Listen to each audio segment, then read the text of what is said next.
Returning অফিসারকে বলতে চাই, অ্যাসিস্ট্যান্ট রিটার্নিং অফিসারকে বলতে চাই, প্রিজাইডিং অফিসারকে বলতে চাই, অ্যাসিস্ট্যান্ট প্রিজাইডিং অফিসারকে বলতে চাই, যদি কারো কোনো মাথাতে কোনো ময়লা থাকে সেটা আজকের মধ্যেই পরিষ্কার করুন।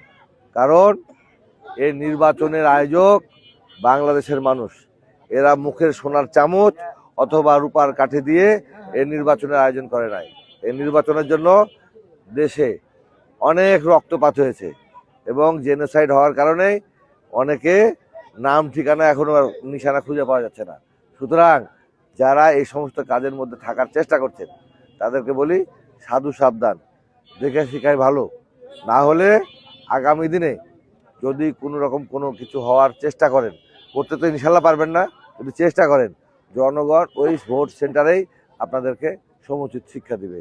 এবং এটা দেশবাসীর কাছে আমাদের আহ্বান, যে কোনো ষড়যন্ত্র প্রতিরোধ করার জন্য সর্বোচ্চ পাহারাদার হয়ে যাবেন ভোট সেন্টারে।